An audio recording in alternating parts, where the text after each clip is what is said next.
Good morning, everyone. Welcome to another Rookie Card Collector 123 video. In today's episode, we're going to continue our look at the Negro and Winter League baseball memorabilia. These items are going to come from not only the U.S. Negro Leagues, but also the Latin American countries, including Cuba, Puerto Rico, Venezuela, Mexico, and the Dominican Republic. So we've been working backwards from the mid-50s towards the turn of the century, looking at memorabilia items, and we're currently at the 1941 time frame. So we're going to begin today's episode at that point. And we're going to look at several broadsides today. Broadsides are the Negro League advertising that typically would appear in the downtown areas where there were baseball stadiums, usually on storefront windows for the local businesses, and they would promote upcoming Negro League baseball games.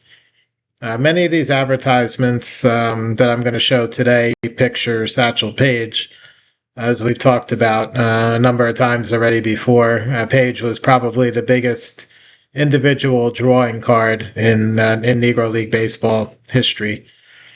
So Paige is going to appear on a bunch of these broadsides, usually with the Kansas City Monarchs is the most common one. Unfortunately, many of these broadsides have been reproduced or counterfeited, I guess you could say, over the years. So unless you really have the expertise to identify it, I would probably hold off on buying any of these broadside type items from any private individuals, other than being sold through a reputable auction house or something like that, or if you have a chance to actually see the item in person as opposed to pictures on the internet.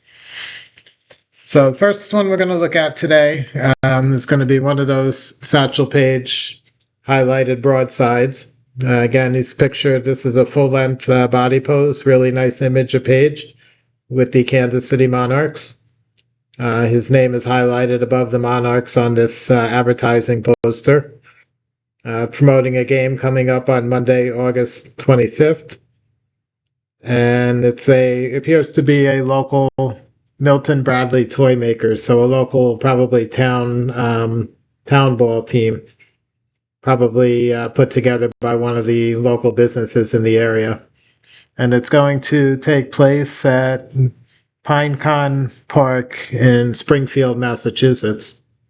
So as you can imagine, back in the day where there was no planes transporting the teams back and forth, the trip from Kansas City to Massachusetts was quite long. And these trips typically were done either by bus or by train. So a lot of times the players were pretty worn out from some of these trips before they even arrived at the ballpark to play the games that they were participating in. So 1941 Kansas City Monarchs broadside with Paige there.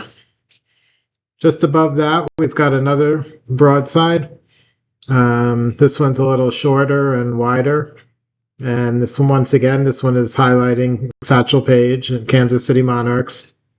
And this time they are playing the Chicago American Giants. Back in the early days of the Negro Leagues, 1920s era, Chicago American Giants, and even before that, were a top ball club in the Negro Leagues. By this point, by the early 1940s, 1941 to be more specific here, the Chicago American Giants were just a shell of what the former club used to be. They stuck around for all those years, but they were typically not a strong ball club as they once were when Rube Foster ran the team. Next up, we've got a 1941 Homestead Grays team photo. So this would be a Type 1 photograph taken at a stadium. They're posed on the ball field in two different rows, one row kneeling, one row standing. All the players have been identified by possibly the photographer or whoever owned this photo. They're not autographs, they're just identified all in the same hand. And I'm going to read off some of the highlighted players here. Unfortunately, Josh Gibson was missing from this team photo. He played a couple of summers in the Mexican League in the early 40s, and this was probably one of those. We've got Jerry Benjamin, Lick Carlisle, Howard Easterling, Rab Roy Gaston, Vic Harris, Buck Leonard, Hall of Famer, Terrace McDuffie, Roy Partlow, David Watley, Chester Williams, Judd Wilson, another Hall of Famer, and Johnny Wright.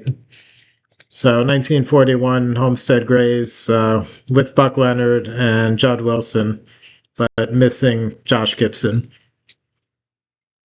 Above that one, we have a 1941 Vera Cruz Mexican League team photo. This looks like it was taken at the stadium in front of the stands. See if we can get a little better contrast there. So 1941 Vera Cruz. This team had Ray Dandridge and Lazaro Salazar were the two biggest names.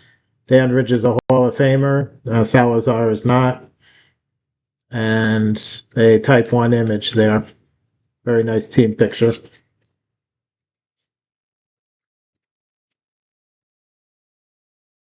Next item we're going to look at is another broadside also from 1941.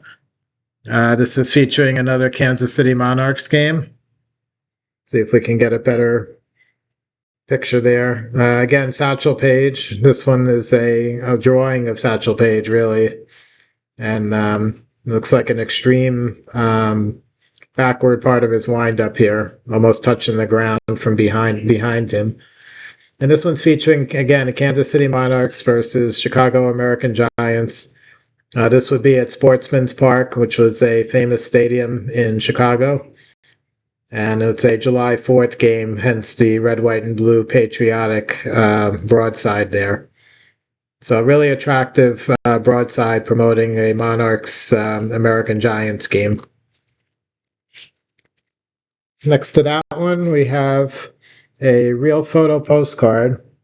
And this one is even more special because it's been autographed. It's picturing Martin Diego, the all-around great from Cuba, who dominated not only as a batter but also as a pitcher for many years in the winter leagues. Played in Cuba, Mexico, Dominican Republic, Venezuela, as well as the U.S. Negro leagues.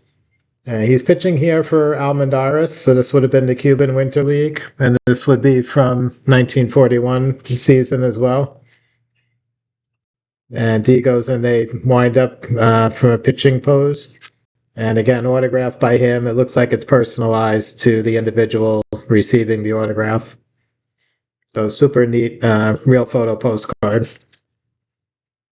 Above that is an item that I actually once owned. I believe it's a one-of-a-kind.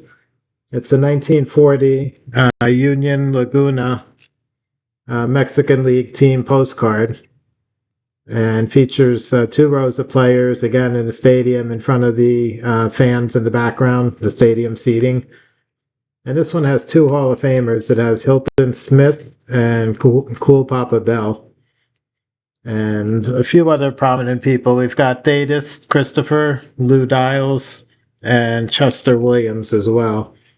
But the inclusion of Hilton Smith and Cool Papa Bell is really what brings this one to a high level. This is Cool Papa Bell over here, and this one is Hilton Smith. The face is a little bit light, but those are the 2 Hall of Famers on that one.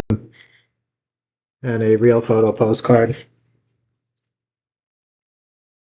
Okay, then next up we have, we're moving to 1940 now. And we've got a 1940 Puerto Rican Winter League program. We've got the front cover and the back cover. And the front cover here with the one individual ball player is Perucho Cepeda, who is the father of Hall of Famer Orlando Cepeda. And Perucho was a great ball player in his own right, considered one of the best all-around players, sluggers, speedsters in Latin American baseball during the 1930s. 1940s and into the early 50s. His career pretty much was over by 1950, though. So he's pictured on the cover. The back cover has a few players from the Puerto Rican Winter League there, part of a team. Silvio Garcia. The back cover picture is not really clear enough to make out the faces, but Silvio Garcia, who was a big Cuban baseball star, was on this team and pictured here on the back of the Perucho Cepeda Puerto Rican Winter League program cover.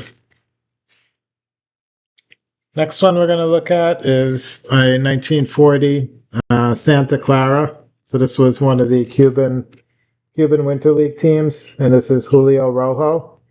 Rojo was a prominent catcher in Negro League baseball and also for many years playing in the Cuban Winter Leagues. So we got a nice Type 1 photo of him in his full catcher's gear. He began the Negro Leagues in the 1920s, was still active up until the early 40s, and then he also coached or managed after that for several years as well. Next one we're going to look at is Lenny Pearson. This is another Type 1 photograph. Pearson was a slugging first baseman, played primarily for the Newark Eagles in the U.S. Negro Leagues. That was the team that was run by Effa Manley, who's the only female in the Baseball Hall of Fame. So Lenny Pearson looks like a fielding pose, getting ready to make a throw from first base.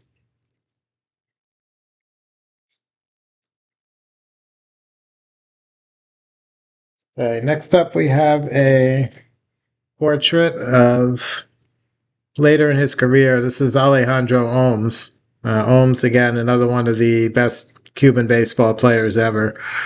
Spent many, many years in the U.S. Negro Leagues. He played for the various incarnations of the Cuban Stars. He played for the Cuban Stars East, the Cuban Stars West, and the Cuban Stars, as well as the New York Cubans toward the end of his career.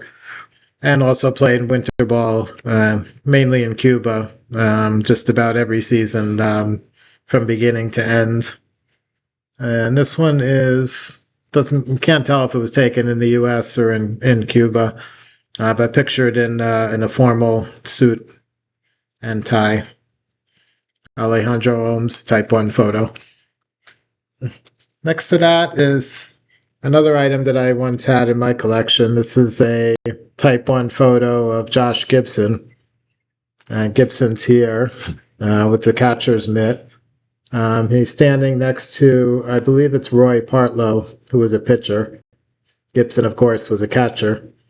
And they're at a Mexican League baseball game in a stadium. You could see some stands in the background, some fans back there as well. And this was a really crystal clear image. I had gotten this authenticated by Beckett back around 2009 or so when I picked it up at a national one year. And really cool image of Gibson. And in a minute, we're going to look at another image of Gibson from the same Mexican Winter League season. Above that, we have this is a U.S. Negro Leagues. It's the 1940 New York Cubans photo. In the center, we've got Alejandro Pompez, who was the, I believe, owner/manager of the New York Cubans from the 20s all the way through the early 1940s. He's in the Hall of Fame as an executive or Negro League executive. And we've got four of the New York Cubans players. I had not identified who these four players are from the 1940 team. But the highlight of the photo is the Alejandro Pompez. Next up, we have a group of Negro League. I just have it labeled as Negro League Stars Type 1 press photo. It's probably some sort of traveling all-star team, it looks like. Probably went to play maybe overseas in one of the Latin American countries in 1940. But they're all dressed in formal attire again. There's a couple of Hall of Famers here. I'm going to read off all the prominent names. So we have Raymond Brown, Hall of Famer. Ray Dandridge, Hall of Famer. Leon Day, Hall of Famer. Frank Duncan Jr., Vic Harris, Johnny Hayes, Buck Leonard, Hall of Famer, Terrace McDuffie, and Dick Say. So just about everybody pictured here was a prominent Negro League star, and I believe we had 4 Hall of Famers in there. So fantastic Type 1 Negro League All-Star team photograph. And the last couple we're going to look at here, we've got another one of those Kansas City Monarch broadsides highlighting Satchel Paige. This one's from a 1940 baseball game. And this was taking place at J.C. Ballpark in Pittsburgh. And it's between the Kansas City Monarchs and the Detroit Stars. And this is an image of Paige over here. They reused the same image of Paige on the majority of broadsides in the early 40s promoting the Monarch games. And sometimes it was a larger size image blown up, and sometimes it was shrunk down smaller, such as this one. So another 1940 Monarchs broadside with Paige. And the last item we're going to look at today, I mentioned before, we had a Josh Gibson Type 1 photo with Roy Partlow. So this is from the same Mexican League season. Trying to get it to focus a little better. The same Mexican League season, 1940. This one is individual, just Gibson pictured there with his catcher's mitt. Same uniform as the other one. And another Type 1 Josh Gibson photograph. As you can imagine, in today's market, these Type 1 photographs of Gibson would sell for a small fortune compared to what they did back in the day when I put this book together. So that's going to wrap up today's episode on Negro League and Winter League baseball memorabilia items from various countries. We saw a bunch of broadsides with Satchel Paige. We saw some Gibson photos, as well as several other Hall of Famers and interesting pieces. So I hope you enjoyed today's video. Have a great day, and I'll catch you guys again on the next one.